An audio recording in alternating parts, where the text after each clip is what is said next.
What's up guys, my name is Lauren and welcome back to my channel. Today we are doing a proper sit down budget with me video, which honestly I feel like it has been forever since I did one of these on camera. We're getting back into it. 2026, we're focused, we're motivated, let's get into it.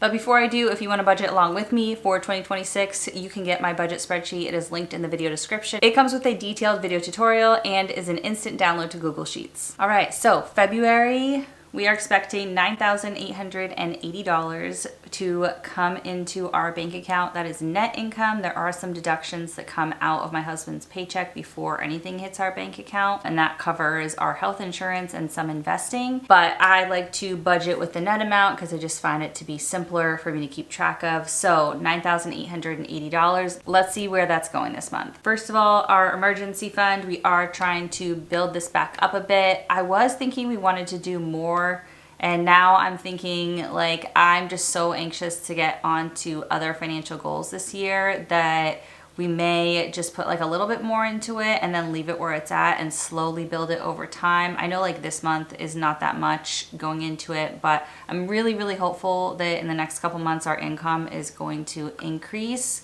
So we have a couple things in the works. I said that last year, I said that the year before, and they just all fell through. But this is the year that it's actually gonna happen because it's non-negotiable for me this year. Like this is, anyway, so $195 going to the emergency fund, nothing to my Roth IRA, and that's what we're doing for saving and investing for February. Looking at our debt, I did move our mortgage to the debt section. It used to be in expenses, and that is because we took property taxes and insurance out of our mortgage. That's called like escrow, and we removed escrow from our mortgage when we did our refinance. We didn't have to have it in there before because we did have 20% equity, more than 20, like we put more than 20% down when we bought our house, but I thought it would be like more convenient to have it on there because I just always have, and I found it not to be. So now that money, you'll see what we're doing with it. I'll talk about it in a second for property taxes and insurance, but that is just for our mortgage, $3,350. I do round that up a bit so it's an even number, so we pay a little bit extra each month, but hefty mortgage. I was listening to an episode of the Money Guy show recently, and Brian, if you're familiar with that show, he was talking about how his family owned a house in Georgia and they bought it just before the 2008 crash. And so when he sold it years later, he lost money on the sale, but he has no regrets on that house still because of what that house gave their family in terms of like quality of life and the neighborhood and the environment, like for family reasons. And that made me feel a lot better because I feel like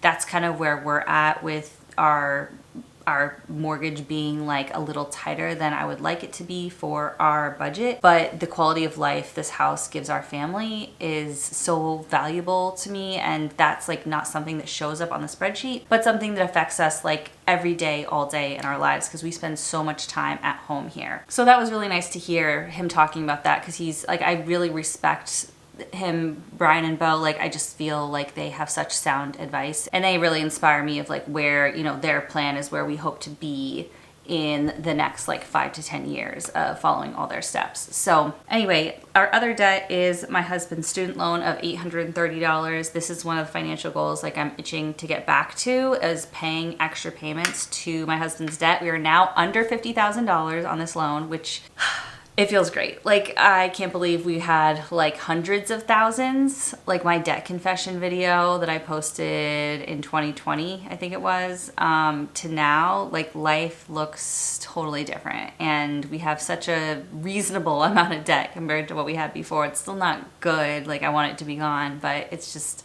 I can see a path to it being gone. With that said, we are planning to follow the Money Guy method for buying a new car. When my car goes, I'm gonna keep it as long as I can. I'm gonna drive that thing into the ground as long as it's safe. But when my car goes, we will probably need to finance a new car because I just don't think we'll be able to save up. I mean, maybe we will, but I don't think we'll be able to save up like $30,000 to $40,000 or whatever it'll be for a 3-row SUV, which is what we're planning on doing because we have a family of 5 and we need a bigger car. So We are going to have a car payment at some point, and I really, really would love to have this student loan paid off before we take on a car payment, and at least have like 1 month of our lives where we are like totally debt free besides our mortgage, like a snapshot in time.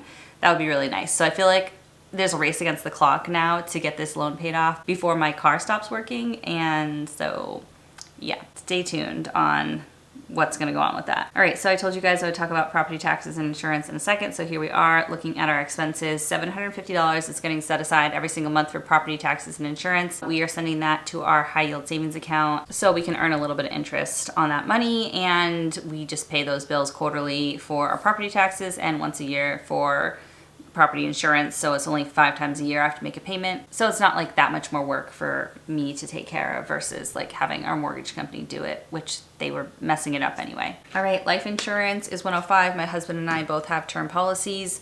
Highly recommend you have life insurance, even if you're a stay-at-home mom like me, even if you don't make a ton of money. If you have kids, if you have somebody that relies on you, super important to have life insurance. No one likes to think about it, but you'll sleep better at night, I promise you. So we used Policy Genius. I'll link them below if you want to check them out. They like shop around, find you a good rate. They come to your home to do like the medical exam if you need one, and super easy. So I've used them twice. Both times it was like a great experience. So if your New Year's resolution this year is to get your like, you know, paperwork in order and stuff like that, this is your sign to look into life insurance. All right, internet and cell is $170 a month. Car insurance, we are paid up for the year. I share this on Instagram, so follow me on there if you are not and you want to see more up-to-date stuff. We had a thing with our car insurance. We had to switch companies, and our new company has an option to pay in full upfront for a discount. So we pulled some money out of savings, paid the whole amount, and now we're just going to set aside $115 again in our high yield savings account every single month, and that way by next January we will have the money saved up for paying the full year again. Groceries, we are budgeting $1,200 for groceries. I did join Costco. I went for the first time late December, but that was like basically has lasted us through January. There's so much stuff that I got that like we haven't put a dent in. Although it's funny because I did get one of their big like Kirkland brand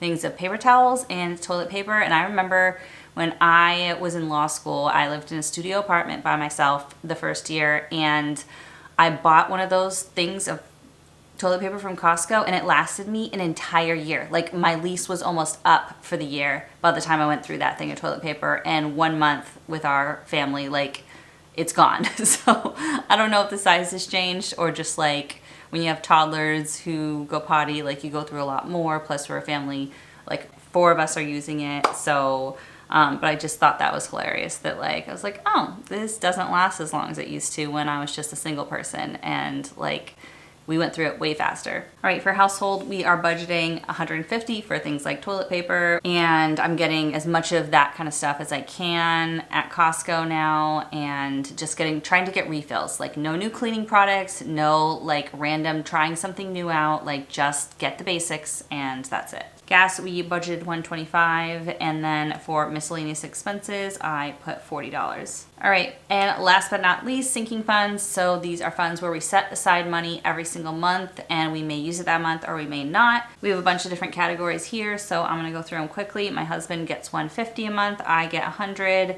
My 2 daughters each get $100, and my son gets $150. I know the boys get a little bit more money right now. It's not always that way. It's just like what the expenses are right now. School and activities, we pay for preschool. My girls do dance, and my oldest daughter does like basketball and softball and some stuff throughout the year. So that covers that, or if there's like any events at school where you have to pay like 20 bucks here or whatever, that will cover those expenses. Gifts, we always budget $50 a month, and that covers any gifts for like friends or family's birthday parties or anything like that. For example, for my daughters for Valentine's Day, or I guess I'll probably get my son a Valentine's Day gift this year too, because he'll be like almost 10 months old, so he knows more like a little bit what's going on. He'll enjoy opening that. But those type of gifts I wouldn't take from the gifts fund. The gifts fund is just for like gifts for other people who don't live in our house. For those things, I just take it out of their spending money. So out of the $100 my daughters get for February, I'll probably spend like $20, $25 of that on a Valentine's little thing. I have their baskets from last year,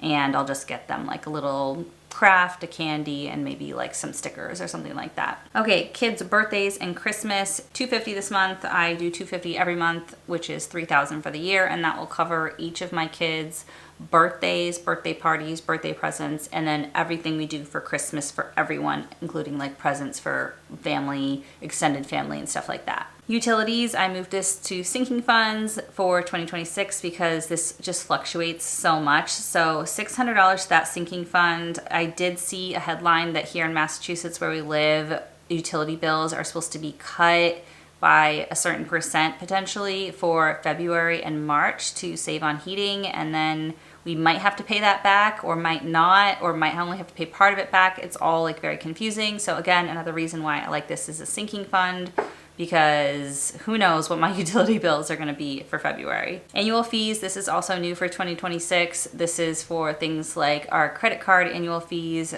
Disney Plus, there's a couple other things that come up. So I just made a sinking fund for that because I was always forgetting these annual things. Car maintenance, we budgeted $50 this month, and home maintenance $250. Nothing for home projects, although I would like to finish painting our downstairs. I'm so close to having painted the whole downstairs of our house. I just did the hallway. You can't really see it right now, but it's right here behind me, and it looks so good. I'm so happy with it. So painting is basically what home projects is going to cover for this year, and I think I just need like a couple more cans of paint, and I can do the upstairs too, because my kids' rooms are done. We just need to do our room, and then I need to do the stairwell and the upstairs hallway. And then literally I've painted the entire house except for the basement and the upstairs bathroom, which I don't think I'm gonna do those right now anyway. Medical, we are setting aside $200 a month. We do put money into an HSA every month, but it would be nice to just cash flow medical and not use the HSA. So we're setting aside $200, and nothing for travel this month, but when we eventually make more money, I would love to plan a trip for 2027, preferably in February when it is freezing out. So manifesting this budget next year, I'm gonna say I'm so excited that we are going on vacation in February, because New England winters are long and cold and you could use a break about February. So that is it for our February budget. As I mentioned before, if you want to get this spreadsheet and budget along with me, you can get it. It'll be linked in the video description. As always, if you like this video, give it a big thumbs up. And if you want to see more from me, hit that subscribe button. I'd love to have you as a subscriber, and I'll see you in the next one. Bye.